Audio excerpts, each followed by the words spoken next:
بسم اللہ الرحمن الرحیم ایاک نعبد و ایاک نستعین۔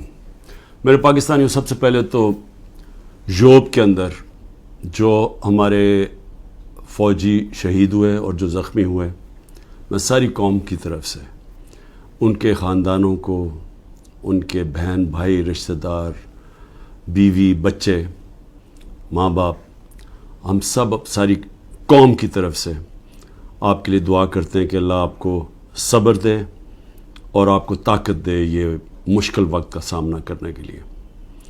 اور میں یہ بھی مجھے جب میں سنتا ہوں کہ کرم میں بھی کچھ انتشار ہے اور ہمارے پختونخوا میں خاص طور پہ پولیس کے اندر کافی اس سال کافی شہادتیں ہوئی ہیں، تو میں صرف آج ایک بات کہنا چاہتا ہوں کہ میں نے جنرل باجوہ کو جب افغانستان کے اندر پتہ تھا کہ امریکی وہاں سے نکلنے لگے ہیں، تو میں تب سے ان کو کہہ رہا تھا کہ مجھے خوف ہے پاکستان کی سیکیورٹی کا ایشو، کہ اگر وہاں سول وار ہوگی افغانستان میں تو اس کا سارا فال آؤٹ پاکستان میں آئے گا۔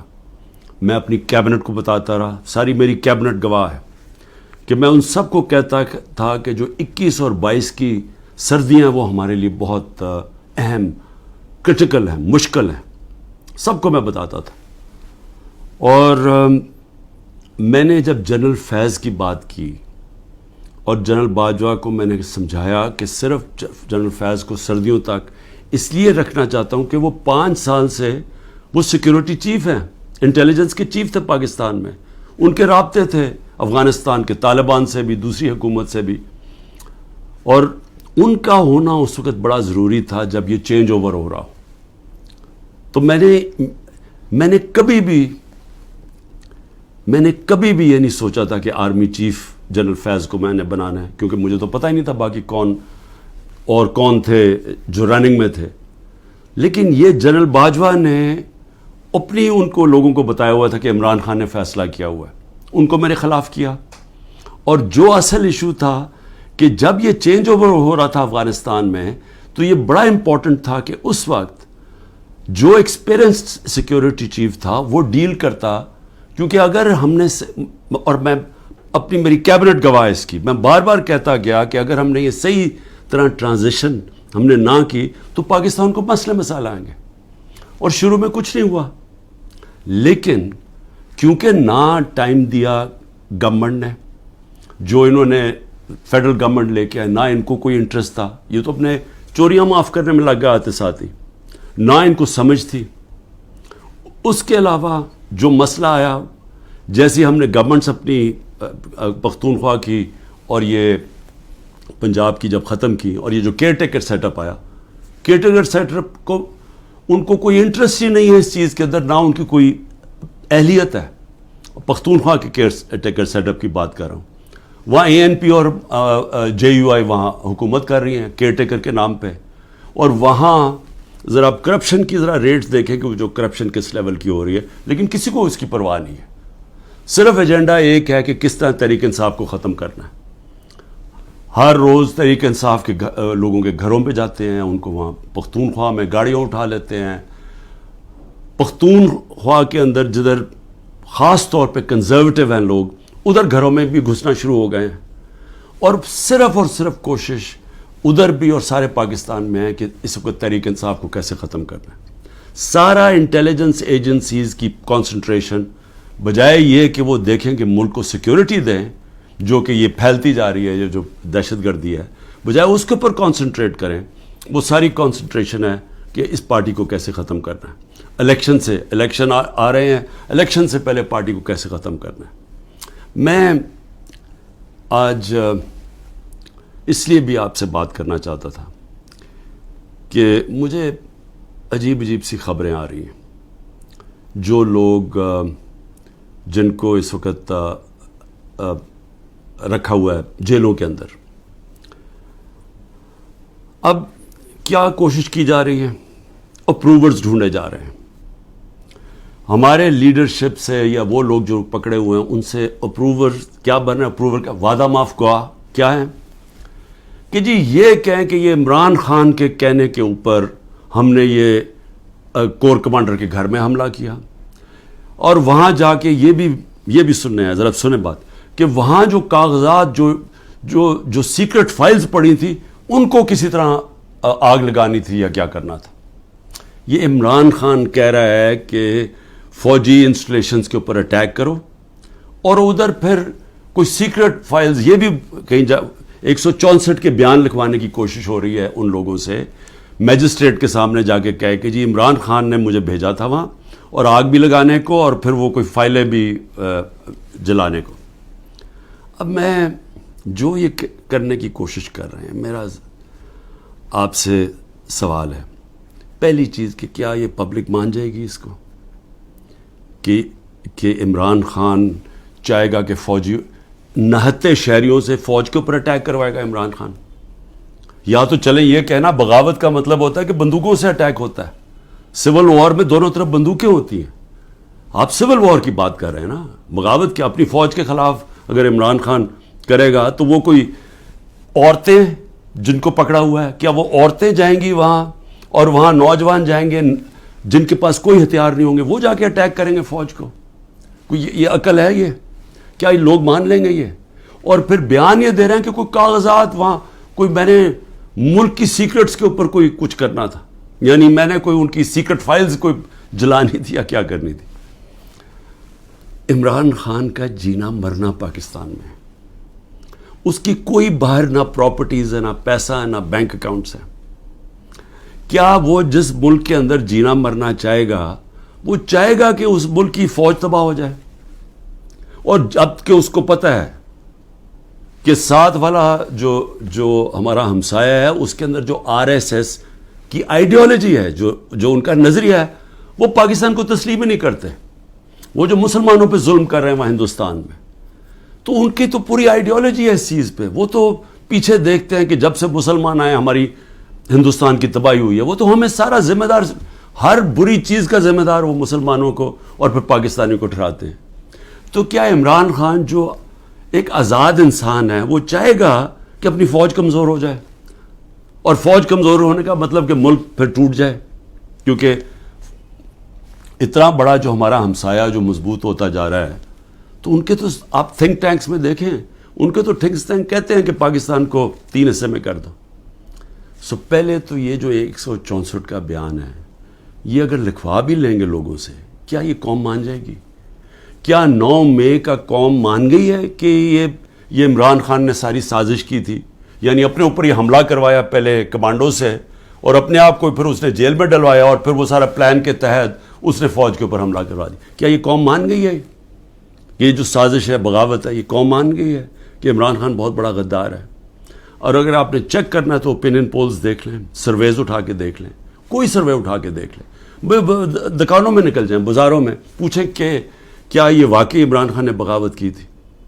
اور میں آپ کو اس لیے یہ کہہ رہا ہوں کہ دیکھیں، جو پبلک اوپینین ہے وہ اس طرح کنٹرول نہیں ہو سکتا۔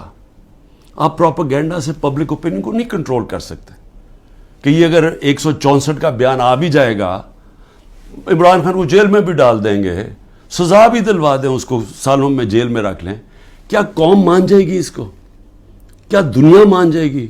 کیا جو بیرون ملک پاکستانی ہمارا سب سے بڑا اثاثہ بیٹھا ہوا ہے، 1 کروڑ پاکستانی باہر بیٹھا ہوا ہے، جن کی دولت سارے 25 کروڑ پاکستانیوں سے زیادہ ہے، اور وہی پھر سے میں کہتا ہوں، جب انشاءاللہ اس ملک کو ہم اٹھائیں گے ایک دن، تو وہ ان کی انویسٹمنٹ آئے گی جو بچائے گی شروع میں پاکستان کو، اور پھر دنیا سے انویسٹمنٹ آئے گی۔ تو میں ایک تو یہ کہنا چاہتا تھا کہ یہ اور کئی لوگوں کے اوپر تشدد کیا گیا ہے، بری طرح تشدد کیا گیا، اور صرف یہ بیان دلوانے کے لیے۔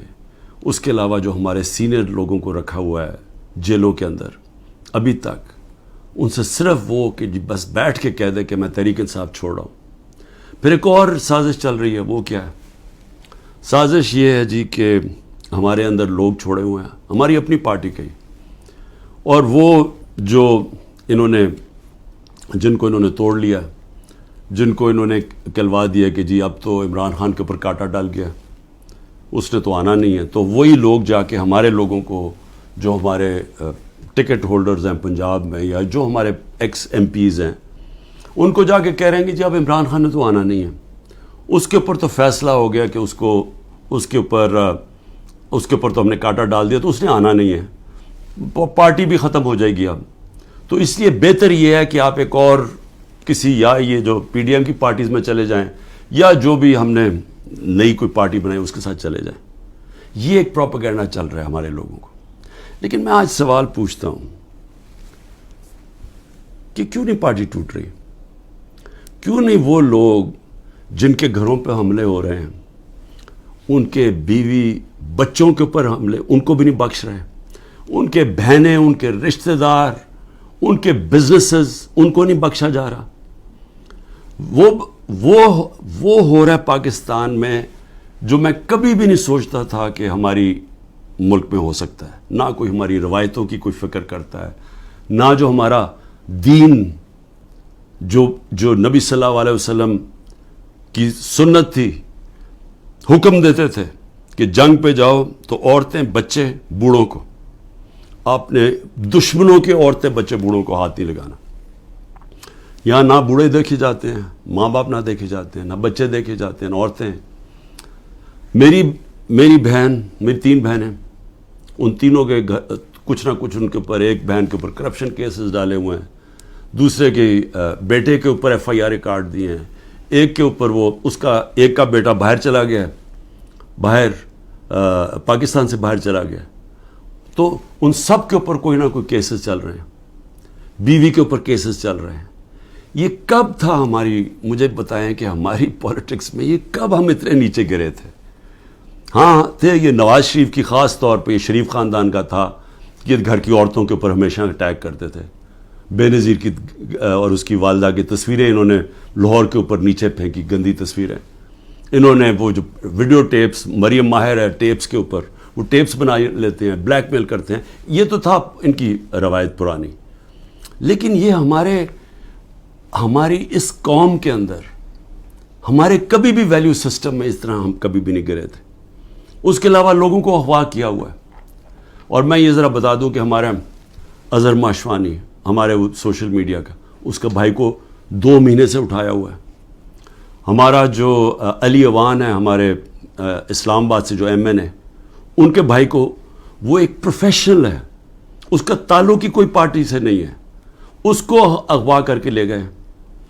شہزاد اکبر جو انگلینڈ گیا ہوا ہے، اس کے بھائی جو کہ نارمل نہیں ہے، اب نارمل ہے اس کا بھائی، اس کو اٹھا کے لے گئے، وہ غائب کیا ہوا ہے. یہ سب غائب کیے ہوئے ہیں. جب عدالت میں جاتے کہ جی پیش کرو، پولیس کہتی جو ہمیں پتہ ہی نہیں کدھر گئے. اعظم خان جو میرے پرنسپل سیکرٹری تھے، ان کو اٹھا کے غائب کر دیا ہے. اور کوشش کیا ہو رہی ہے اس کو اپروور بنانے کی، جی عمران خان کے خلاف کوئی سٹیٹمنٹ دیں کہیں نہ. تو شہزاد اکبر جو انگلینڈ میں بیٹھا، اس کو میسیجز آ رہی ہیں، ہم سب کچھ چھوڑ دیں گے اگر تم عمران خان کے خلاف اپروور بن جاؤ کہ اس کے خلاف کوئی سٹیٹمنٹ دے دو. اور عمران ریاض، اب اس کا کیا تعلق تھا 9 مئی کے ساتھ؟ وہ غائب کیا ہوا ہے، اس کو بھی عدالت کہہ رہی ہے اس کو بلاؤ، وہ بھی نہیں آ رہا. یعنی کب پاکستان میں ایسے ہوا تھا؟ کون سے ایک ملک جو کہتا ہے، ابھی بھی ہم کہتے ہیں ہم جمہوریت ہیں، کس ملک کے اندر اس طرح کی نہ عدالتوں کی سنی جاتی ہے، نہ لوگوں کے فنڈامنٹل رائٹس کی کسی کو کوئی پرواہ ہے؟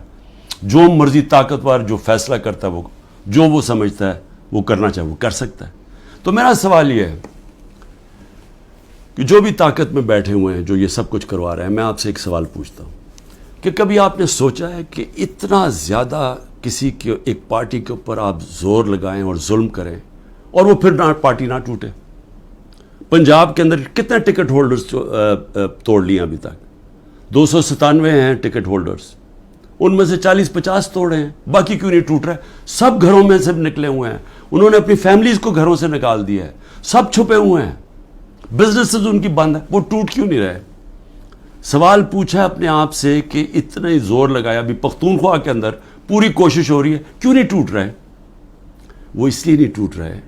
اور میں بڑے ادب سے اپنے پاور بروکرز کو کہنا چاہتا ہوں کہ بڑا غور سے میری بات سنیں. میں 27 سال سے پولیٹکس میں ہوں، 0 سے پارٹی شروع کی.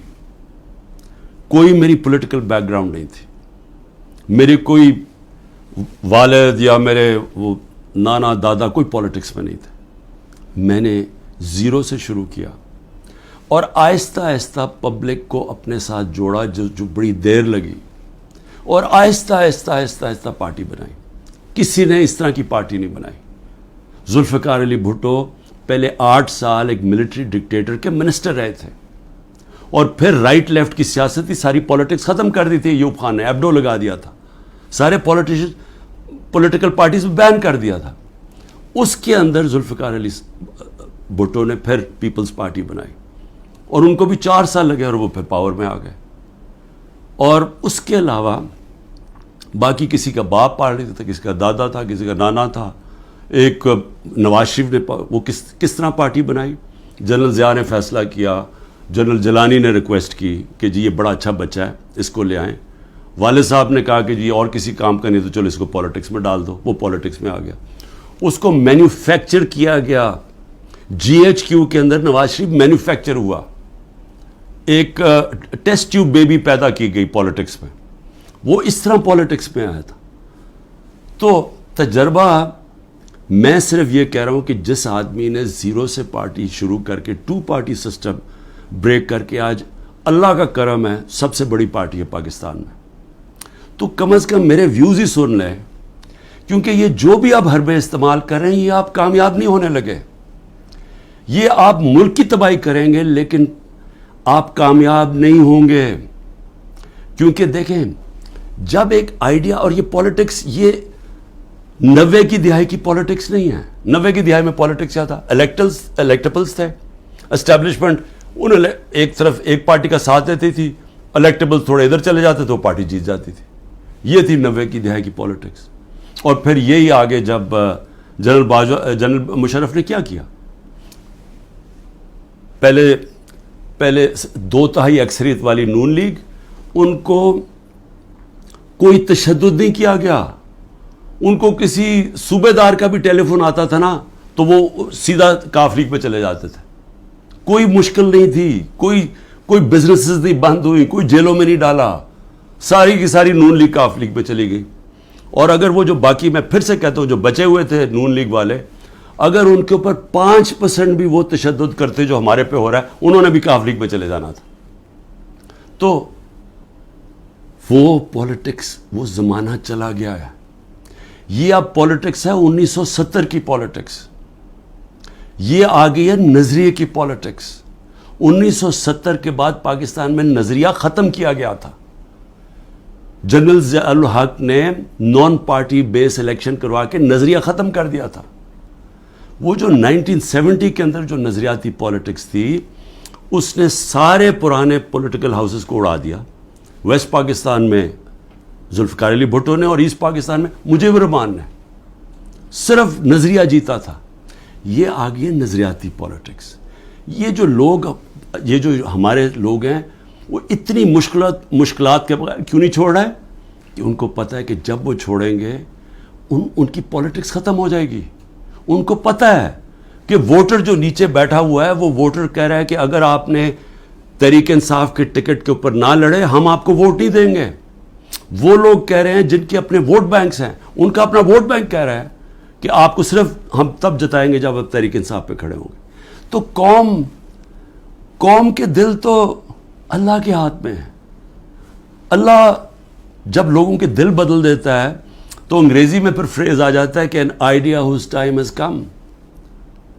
No number of armies can destroy an idea whose time has come. جتنی مرضی فوجیں ہوں، وہ جب ایک نظریے کا وقت جو اللہ ڈالتا ہے دلوں میں، جب وہ آ جاتا ہے آپ کچھ نہیں کر سکتے. آپ جو بھی کریں گے وہ بیک فائر کرے گا. 14 مہینے سے کوشش کیا جا رہا ہے کہ نظریہ کو ختم کرنے کا، اور 14 مہینے سے کوئی سروے کروا لیں، آپ کو بار بار ایک ہی رزلٹ آئے گا کہ لوگ اور زیادہ تحریک انصاف کے ساتھ آ گئے. اس لیے میری ریکویسٹ یہ ہے کہ یہ پولیٹیکل انجینئر سے ملک کو تباہ کر رہے ہیں. اس وقت ضرورت ملک کو پولیٹیکل سٹیبلٹی کی ہے. پولیٹیکل انجینئرنگ کے جی سارے بندر بانٹ کر دو، یہ چھوٹے چھوٹوں کو کسی کو یہ دے دو اور سیٹیں بانٹ دو پارٹیز کے بیچ میں تھوڑی تھوڑی، اور اپنے بھی لوگوں کو، اور پھر الیکشن کمیشن کے ساتھ دھاندلی کر کے جتا دو. یہ ملک کو ڈی سٹیبلائز کرے گا، یہ سٹیبلٹی نہیں لے کے آئے گا. اس میں بجائے سیاسی استحکام آنے پہ جس کی وجہ سے معاشی طور پہ استحکام آئے گا, یہ الٹا ہو جائے گا.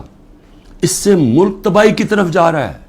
اور میں وہ پاکستانی ہوں, پھر سے میں ریپیٹ کرتا ہوں, میں نے یہ ملک کے چھوڑ کے نہیں جانا, میں نے اس ملک کے ساتھ یا اوپر جاؤں گا یا نیچے جاؤں گا. میں وہ پاکستانی آپ کو ایک ملک کی خاطر کہہ رہا ہوں کہ یہ راستہ نہ پکڑیں جس طرف ہم جا رہے ہیں, یہ ظلم نہ کریں, اس کا کوئی فائدہ نہیں ہونے لگا سوائے ملک کو نقصان ہونے لگا. اور یہ اگر خیال ہے اب تک آپ کا کہ میں اس پریشر میں آ جاؤں گا, یہ جو 180 کیسز ہیں 200 کر دیں کیسز, جیل میں ڈال دیں, ڈسکوالیفائی کر دیں, اس سے مجھے کوئی فرق نہیں پڑے گا, کیونکہ میں نے تو جو بھی ہوگا میں تو اپنے نظریے کے ساتھ کھڑا ہوں. لیکن یہ انجینئرنگ سے ملک کو وہ نقصان ہوگا جو ہماری معیشت کوئی بھی نہیں سنبھال سکے گا, اور وہ سب کے ہاتھ سے نکل جائے گی. تو ابھی بھی میں آخر میں یہ کہنا چاہتا ہوں کہ اگر یہ کہا جا رہا ہے جی کہ لیول پلینگ فیلڈ تب ہوگی جب نواز شریف آ جائے گا, تو ساروں کی تو کرپشن کیسز ختم کر دیے ہیں, تو رہ کیا گیا اب؟ تو اس کو بلا لیں واپس. وہ کیوں نہیں آ رہا پاکستان؟ چوری کر کے جیل کی سزا, جیل کی 10 سال کی سزا ملی ہوئی ہے, وہ اپنی کہتا ہے جی میری طبیعت نہیں ٹھیک, میں نے مر جانا ہے اگر مجھے برطانیہ نہ بھیجا, اس کو باہر بھیج دیا. یہ پرائم منسٹر نے عدالت میں ایفیڈیوٹ دیا اور ابھی تک کوئی ایکشن نہیں لیا, اور وہ وہاں بیٹھا ہوا اور وہاں جا کے پالیٹکس کر رہا ہے اور آرام سے زندگی انجوائے کر رہا ہے, انتظار کر رہا ہے کہ جب تک عمران خان جیل میں نہیں جاتا, پی ٹی آئی ختم نہیں ہوتی, وہ آتا نہیں. میں کہتا ہوں اس کو واپس بلا لیں, کیونکہ معاف تو ساروں کو کر ہی دیا ہے, اب تو کوئی کرپشن ایشو ہی نہیں گیا. اور میں صرف یہ کہتا ہوں کہ صرف یہ میرا ایک چیلنج ہے کہ جس حلقے سے بھی وہ کھڑا ہوگا میں اس حلقے سے کھڑا ہوتا ہوں, اور میں کوئی کیمپین بھی نہیں کروں گا. یہ ڈر ہے نا کہ عمران کو جیل میں ڈال دو, میں کیمپین بھی نہیں کرتا. لیکن میں آج آپ کو پاکستان کی عوام کی فیلنگ بتا رہا ہوں کہ یہ ملک بدل چکا ہے.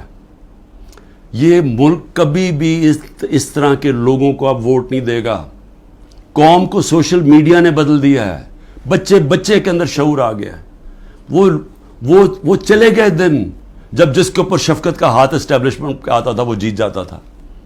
یہ آپ کو پچھلی جولائی کے اندر جب پنجاب کے الیکشنز ہوئے پتہ چل جانا چاہیے تھا کہ لوگوں کی موڈ کدھر جا رہی ہے.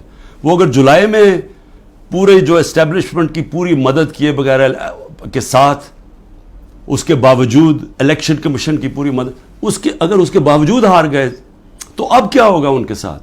تو اس لیے ان لوگوں کو جو اپنی اب سیاسی موت دیکھ رہے ہیں اور جو اسٹیبلشمنٹ کے پیچھے چھپ رہے ہیں, جن کو کوئی فکر نہیں ہے کہ ملک کو کیا ہوتا ہے, کیونکہ ان کے پیسے باہر پڑے ہیں, ان کے تو ڈالرز میں پیسے پڑے ہوئے ہیں, ان کو تو فرق نہیں پڑنا. تو یہ آڑ لے کے بیٹھے ہوئے ہیں کہ ہمیں اسٹیبلشمنٹ کسی طرح پی ٹی آئی کو ختم کرے, تاکہ جناب یہ ان کے پھر جو 30 سال سے پیسہ کھا رہے ہیں ملک کا اور باہر بھیج رہے ہیں, یہ اپنے وہ دھندے پہ لگ جائیں. یہ ان کی ہے. لیکن جن لوگوں کا جینا مرنا پاکستان میں ہے, ان کو تو سوچنا چاہیے کہ یہ تباہی کی طرف ملک کو نہ لے کے جائیں. پاکستان زندہ باد.